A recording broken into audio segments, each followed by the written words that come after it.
Hello guys, welcome back. आज आपका फिर से स्वागत है मेरे एक और नए व्लॉग में। आज आपको ले चलते हैं कुरुक्षेत्र से 8 किलोमीटर दूर ज्योतिसर में, जहां पर भगवान श्री कृष्ण जी ने अर्जुन जी को गीता का उपदेश दिया।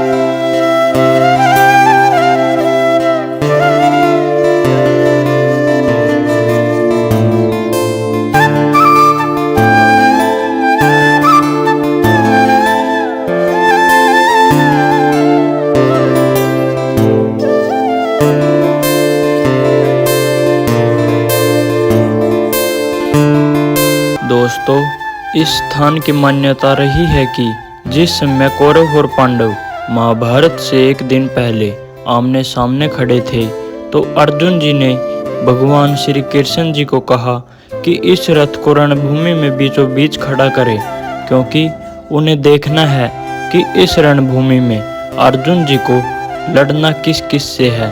उसके बाद जब रथ को श्री कृष्ण जी ने, जो कि अर्जुन जी के सारथी बने थे, रणभूमि में बीचों बीच खड़ा कर दिया, तो अर्जुन जी ने देखा कि उस रणभूमि में उनके पक्ष विपक्ष को और अपने सगे संबंधियों को देखा। कोई उनके सामने था तो कोई उनके साथ। इस सब को देखकर अर्जुन जी के मन में एक महुआ आ गया। तो अर्जुन जी भगवान श्री कृष्ण जी को बोले, इस रणभूमि में अगर युद्ध होता है तो सारे लोग मारे जाएंगे, जिसमें उनके सब भाई, सगे संबंधी और सब परिजन शामिल होंगे। अर्जुन जी बोले, हे केशव, मैं ये युद्ध नहीं करना चाहता, क्योंकि इस युद्ध से एक महान क्षति होगी, पूरे समाज की एक महान क्षति होगी, जिसमें मेरे प्रियजन, सगे संबंधी सब मारे जाएंगे। इसलिए हे केशव, मैं चाहता हूँ कि ये युद्ध ना हो। इस सब मोह में आकर अर्जुन जी ने अपने सब हथियार रख दिए। तो उसके बाद इस सब मोह को दूर करने के लिए भगवान श्री कृष्ण जी ने अर्जुन जी को गीता का उपदेश दिया, जो कि आज हमें भागवत गीता में 700 श्लोकों में मिलता है। उन सब में जो पहला श्लोक है, उसमें भगवान श्री कृष्ण जी ने शरीर और आत्मा के विषय में बताया है कि शरीर क्या है और आत्मा क्या है। जैसे मनुष्य पुराने कपड़े त्याग करके नए कपड़े धारण करता है, उसी प्रकार आत्मा भी पुराने शरीर को त्याग करके नया शरीर ग्रहण करती है। तो आत्मा तो कभी मरती ही नहीं है, आत्मा तो अमर है, आत्मा अजर है, अभेद्य है, आत्मा तो अविनाशी है। तो इसके संबंध में हे अर्जुन, तुम्हें दुख क्यों हो रहा है? कोई शरीर पुराना होकर के मरता है तो उसकी आत्मा नहीं मरती। तो इस प्रकार सबसे पहले उन्होंने आत्मज्ञान दिया। तो भगवान श्री कृष्ण जी ने अर्जुन जी को इस संसार के बारे में सारी चीज़ें बताई। फिर भी अर्जुन जी की कुछ आशंकाएं रह गई, तो भगवान श्री कृष्ण जी ने इसी स्थान पर अपना विश्व रूप दिखाया, एक विराट रूप दिखाया, जिसमें कि ये सारा ब्रह्मांड उनके शरीर के अंदर समाया हुआ है। तो इस प्रकार धीरे धीरे अर्जुन जी का मोह दूर हो जाता है।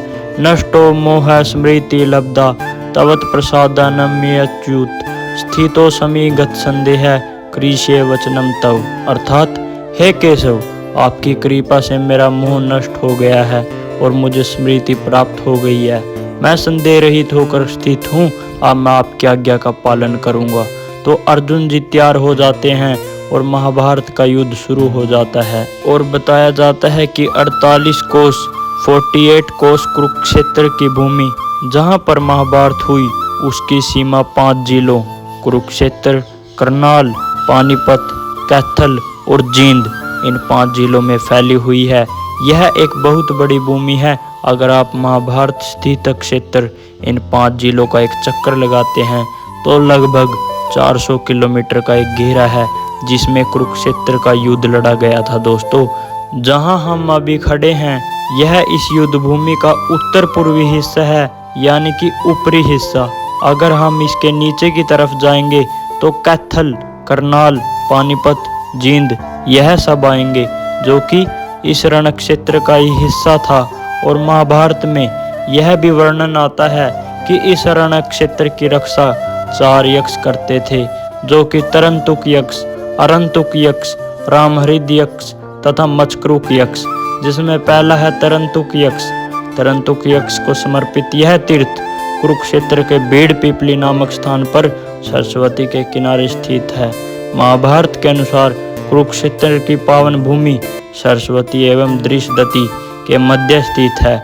इस भूमि के 4 कोनों में 4 यक्ष हैं। यही यक्ष कुरुक्षेत्र भूमि के रक्षक कहलाते थे। दूसरा है अरंतुक यक्ष। अरंतुक यक्ष को समर्पित यह तीर्थ कैथल से लगभग 26 किलोमीटर दूर कैथल पटियाला जिलों की सीमा पर बेहरजक ग्राम के पश्चिम में स्थित है। वन परम में इसे कुरुक्षेत्र भूमि के रक्षक 4 यक्षों में से एक बताया गया है दोस्तों।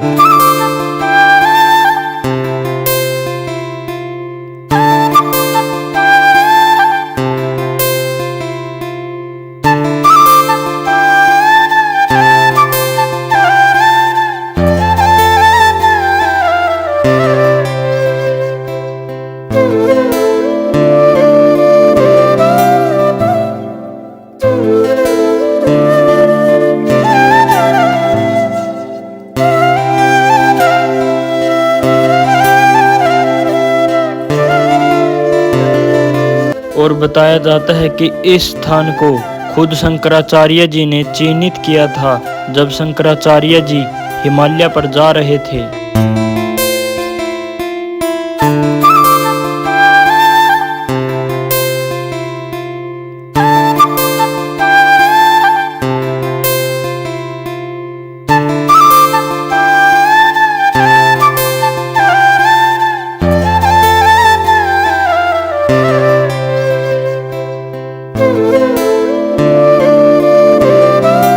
और लगभग 1856 में महाराजा दरभंगा ने यहाँ एक चबूतरे का निर्माण करवाया था। महाराजा दरभंगा बिहार की एक अच्छी रियासत थी और कश्मीर के महाराजा ने भी 1850 के करीब इस स्थान पर कुछ मंदिर बनवाए थे। तो तब से यहाँ की दोस्तों बहुत ही मान्यता है।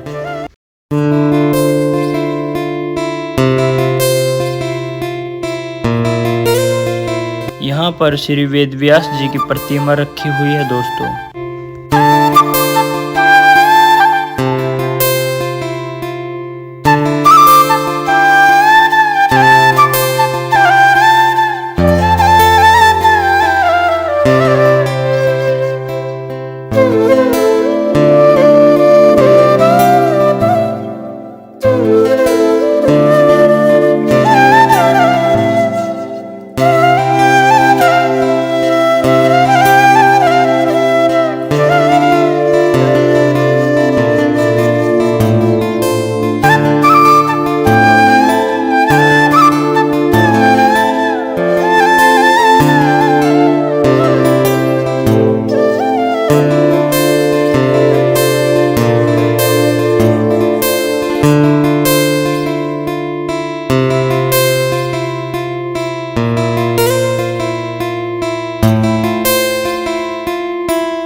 यहाँ पर धृतराष्ट्र और संजय जी को दिखाया गया है।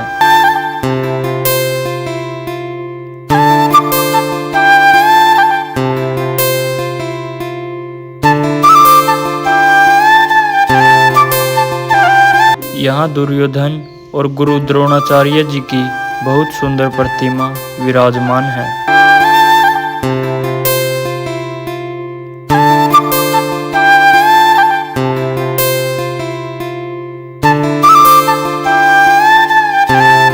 उसके बाद यहाँ पर श्री कृष्ण जी और भगवान सूर्यदेव जी आमने सामने खड़े हैं और बीच में अर्जुन जी बैठे हुए हैं।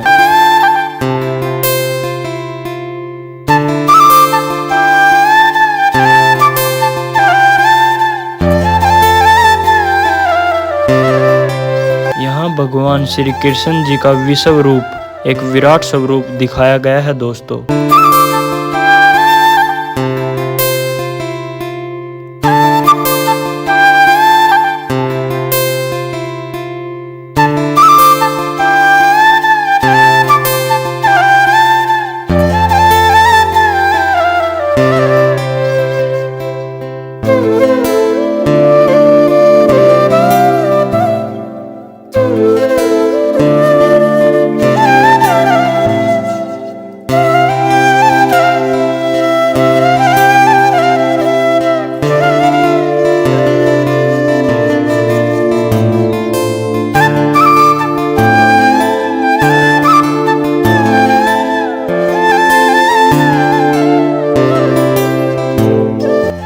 बाद यहाँ पर भगवान श्री कृष्ण जी, अर्जुन जी, नारद जी और भीष्म पितामह जी जो कि बाणों पर लेटे हुए हैं।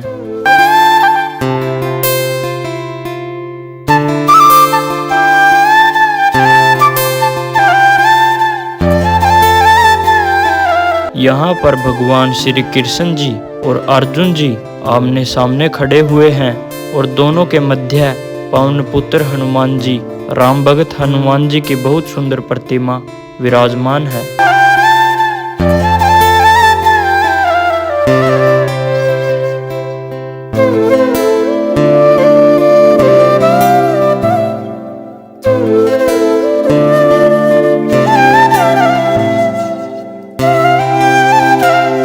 यहाँ पर भगवान शिव को नटराज के रूप में दिखाया गया है दोस्तों।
यहाँ पर राम भगत हनुमान जी, पवन पुत्र हनुमान जी, अंजनी पुत्र हनुमान जी की बहुत सुंदर प्रतिमा विराजमान है दोस्तों।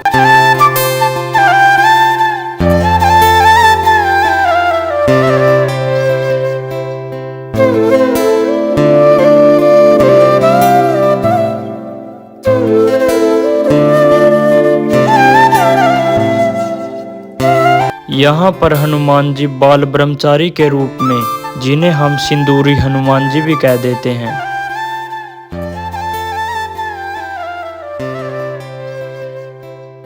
यहाँ पर शिवलिंग को विराजमान किया गया है और शिवलिंग के बिल्कुल सामने महादेव जी और माता पार्वती को विराजमान किया गया है दोस्तों।